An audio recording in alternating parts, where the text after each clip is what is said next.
may danggit. Hala, sarap. Kuha tayo nito. Dito yung mga dried fish. Ito. Sarap din ito, ah. Dami siyang danggit, oh.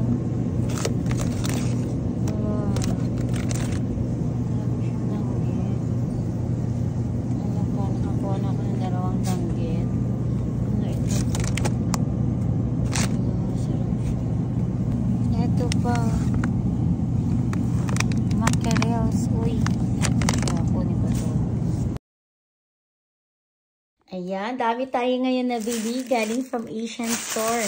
Meron tayong bok choy, kalabasa, lemongrass or tanglad. Meron tayong balatong or sitaw.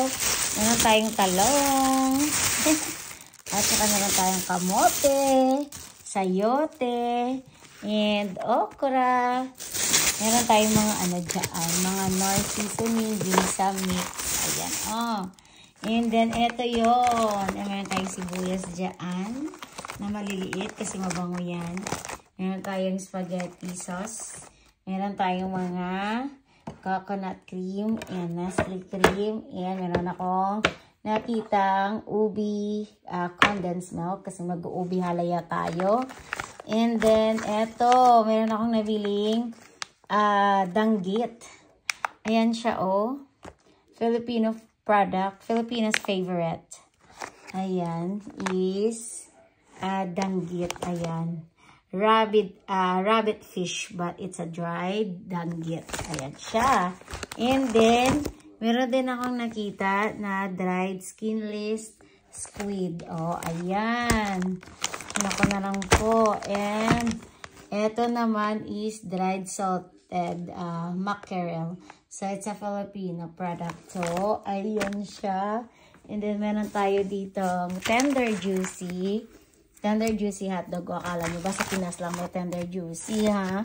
Ayan. Pero, eto is malunggay. Dahon ng malunggay leaves. Frozen siya. It's a Filipino product too. Ayan. Yung gold medal na yan. It's Filipino yan. Made in Philippines. Ayan. Came from Philippines. Ayan siya. So, dried siya. Nakabili ako ng 4. Kasi pang tinula, pang munggo. Ito naman is, nakabili ako ng paanong baboy. Masarap yan ilagay sa munggo. And, nakabili ako ng rice cake. Kasi meron akong gagawin dyan. Ito naman, nakabili ako ng dinadgad na niyog or grated coconut. So, masarap to ipulot, then ilagay sa biko or suman. And then, meron ako, gagawa ako ulit ng grated kasaba para meron kaming delicacies na pang dessert. Nakabili ako ng frozen. Frozen siya, pero okay lang kasi fresh din siya kapag naluto siya. I mean, masarap din siya pag naluto siya. Malalaking pasayan yan, or shrimp. Kabili tayo ng 2 pampanet. So, medyo mahal yan. And of course, hindi mo mawala yung ating saging kasi pwede tayo mag-barbecue.